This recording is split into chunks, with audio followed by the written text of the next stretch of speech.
This is Townsquare Sunday on 1420 WBSM, the place where people come together to talk about the good things happening in and around New Bedford. Come together right now.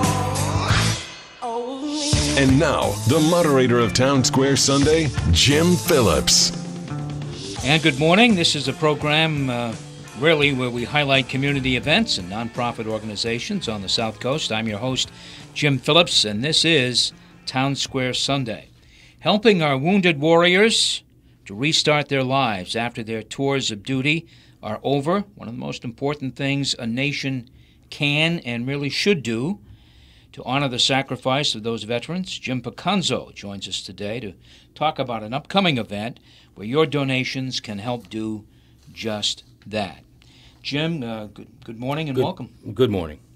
You are with a group called Minuteman Hog Chapter 2522, the Harley Owners Group. Is that correct? That's correct. All right. And you're working with an organization called Homes for Our Troops. You are organizing a motorcycle ride scheduled for September 23rd. First off, what is Homes for Troops? Let's start there. Well, Homes for Our Troops is it's an organization that helps wounded veterans, severely injured veterans, post 9/11. That's from the year 2001 coming forward.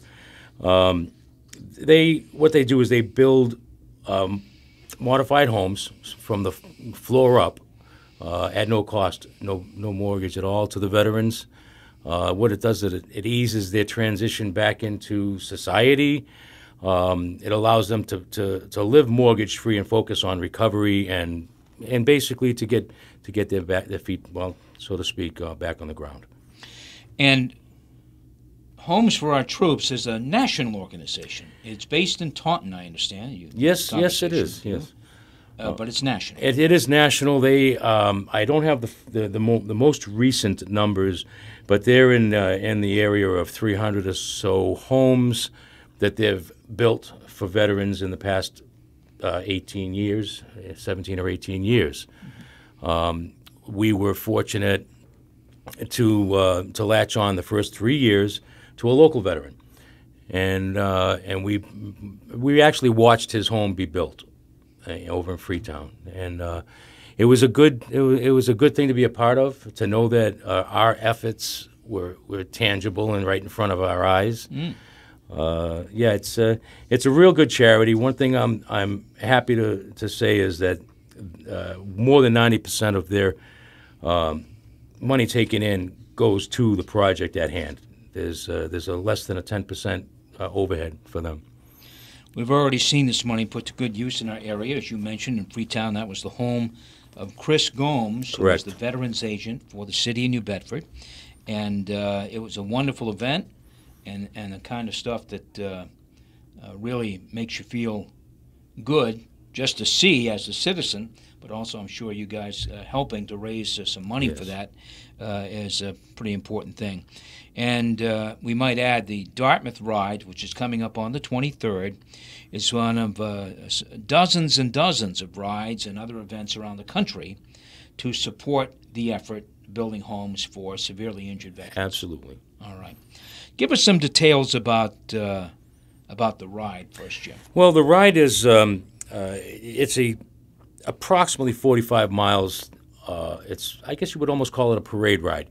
It's a very easy, low-key, slow-paced ride led by the Dartmouth Police Department, and we just take a scenic route around the outskirts of Dartmouth and down around the shoreline. Many of the people that come to this ride, we could have as many as 600 riders.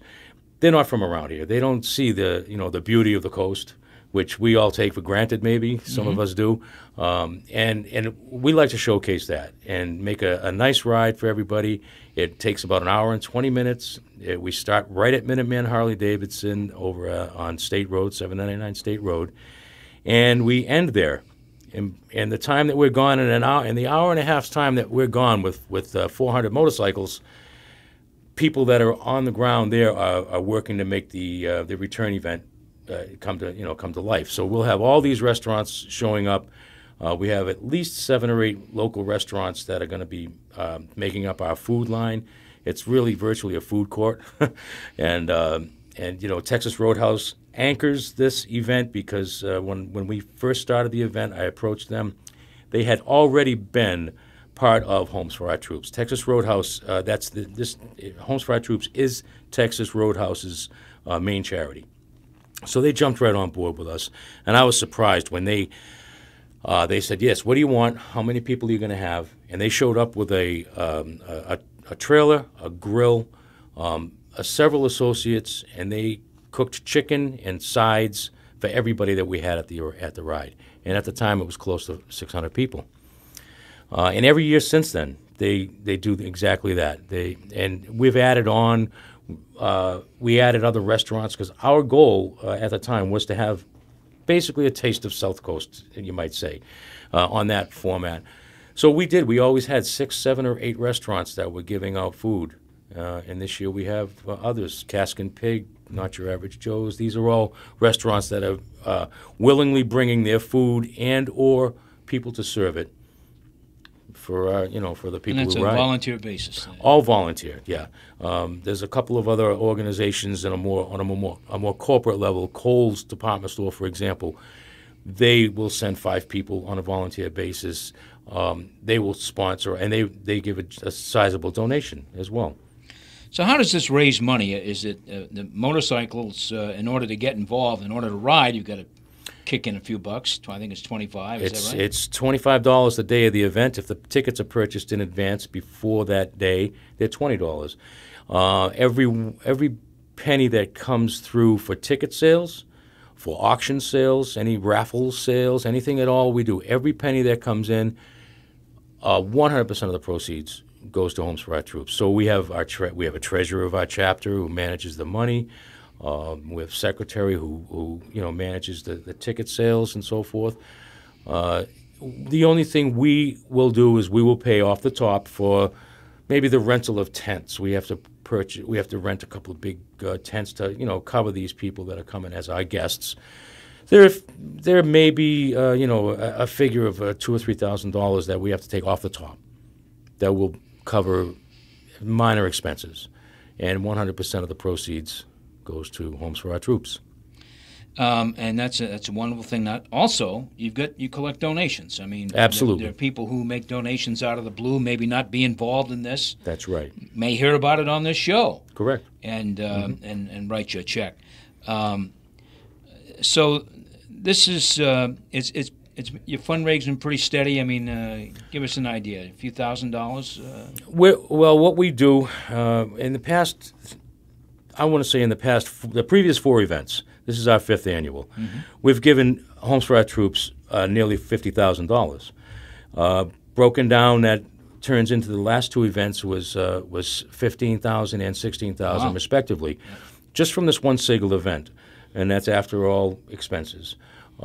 Any donations that come in it put right in with that particular donation. We have a presentation of one of those big, I like to call phony baloney checks, one of those 5-foot size checks, right. and we'll have representatives from Homes for Our Troops, representatives from our chapter, and we take pictures. It's a big photo op. It's a nice thing, Now, you are helping vets by doing this. You're helping vets all around the country. Do you have a local vet this year that may benefit? We do not this year have a local vet, but every year that I engage myself here, I look and see if there is a local vet. Homes for Our Troops has, in the past 17 years, I believe, they've built houses for, I want to say 6 or 7 local vets, maybe a couple more, but they've branched out. And their goal, and I know that their goal is to build a home for every single injured veteran that comes back from overseas. That's a large goal, a large task at hand, but they're working at it. My guest is Jim Picanzo. He's one of the organizers of a motorcycle ride to raise money for an organization called Home for Our Troops. This is the 5th annual ride, and this is Townsquare Sunday. I'm your host, Jim Phillips. Why do you believe in this event? What led you to get involved, Jim? You're a busy guy. I know you like to ride motorcycles, but the fact is, what led you to get involved? Well, simply put, I was asked by my chapter to find a reputable and respectable charity locally. I looked at the local ones, which everybody would think of, the Veterans Transitions House, which is worthy, all of your children's organizations, they're all worthy. Where we had a lot of veterans in our chapter, I chose to lean towards that, and I found Homes for Our Troops really quite accidentally by perusing a site called Charity Navigator. They rose to the top. As I said earlier, more than 90% of their money goes directly to the projects. And, when I brought that back, I just, my chapter grabbed on wholeheartedly. And I've been, working hard for them ever since. I mean, we as a chapter, we receive nothing. This is a labor of love for a lot of us, and I just feel this is my way of giving. I personally am not a veteran. Maybe this is my way of serving. Very good. So you say about 600 people take part, 400 riders. Some ride with other people. Yep. But most of the riders may not be veterans. This is not an exclusive veterans event. No, that's not a prerequisite, as you said. This event is geared towards raising money for the cause, which means that everybody is welcome, whether or not you ride a motorcycle, whether or not you ride a Harley motorcycle. It does not matter. We are a Harley owners group, but this is our labor of love, as I said, but everybody is welcome. The event won't end when the ride is over, is that right? I mean, there'll be plenty going on at 799 State Road. That's exactly right. We have the food court, as I said, with several, if not more, maybe 6 or 7 different restaurants that will supply food for everybody that's there. Everybody will eat, will not be hungry. There'll be music by a local band called by the name of Ambush. They're a country rock band. And we have a very nice opening ceremony, as I said before, which includes a color guard. It's a solemn opening, a bagpipe, and so forth. So it's a top-notch event. Yeah. And we've worked hard to get at that, and we want to keep growing it. We want to keep making it better. Did you decide the route? The first year I did, we followed that route for the next 3 years. In the past, I'm sorry, I should say the next 2 years. In the past 2 years, our road captain, head road captain, tweaked it and changed it a little bit. But yes, it's basically the same route. Okay. Give us an idea. Well, we will start from Minuteman Harley, and we'll go out towards the back, maybe take Chase Road down towards the Peyton Aram area. And we'll cut around and come back into Peyton Aram, the village, which it'll be our first time because, as most people know, that bridge has been closed for a few years. We go along the seacoast, along the shoreline, and you're going over the causeway. We go over the causeway. We'll take a left and go down Smith Neck Road, and we go down by Little River Road. It's all beautiful, scenic route down there, and we will end up coming back we touch a little bit of Westport. We really don't want to be involved with another town at all, just for the logistics purposes. But we'll end up a little bit of the farmlands, and then just double back down Reed Road and come into Minuteman Harley back there, where everybody just dismounts and gets in line to eat. How can people sign up to either ride or get involved, make a donation? Is there a Facebook page or anything like that? Well, there is not a Facebook page designated for this ride. It's been shared on all of our own personal Facebook pages. Homes for Our Troops has a website. They have an event calendar. Our event is on their calendar. The tickets can be purchased through their website for the first time this year. This is one way we've tried to make things better. If you see any of our flyers around, there's a code, a QR code. People are able to scan their smartphones, and it brings them directly to the Homes for Our Troops website, where, again, you can purchase your tickets right there. That money goes directly to Homes for Our Troops. All I get is a printout that who's paid on the day of the event. Okay, rain date, or do we ignore the rain here? We ride in the rain. Yes, we do. We do not. There's too many things, too many moving parts involved in this to be able to push it off for better weather. Mm-hmm. So we just hope for good weather. We've been fortunate so far, and again, we're going to pray for good weather. That alone dictates our ticket sales, because many people wait till the day or the day before to decide to ride when they look at the forecast. Hence, this is why we try and sell these tickets in advance, which is why the day of the event is $25. You can save $5 per ticket if you buy it before the day of the event, or online. It's all $20. All right. And how many riders again this year, do you think? Based on what you know now? Good weather. We had 333 motorcycles last year, with some of them 2 up, so there's more riders in that sense. But 333 motorcycles, we had 600 people attend. We always are looking to make it bigger. And if the weather's good, come on out. Like I said, motorcycles, you don't have to ride to be there. You don't have to ride to purchase a ticket. You can go on the website and purchase a ticket as a donation alone, because everything that gets purchased through Homes for Our Troops under our name will go into the final tally of the big check that we're going to hand to Homes for Our Troops in October. I hope there's a lot of money on that check, Jim. I hope so. My guest has been Jim Picanzo, organizer of the Ride for the Troops, being held September 23rd, starting at 11 a.m. at Minuteman Harley-Davidson. Actually, registration starts at 9:30. That's at 799 State Road in Dartmouth. Good luck with this, Jim. Thank you very much, Jim. I appreciate the opportunity to spread the word. Townsquare Sunday returns in just one moment.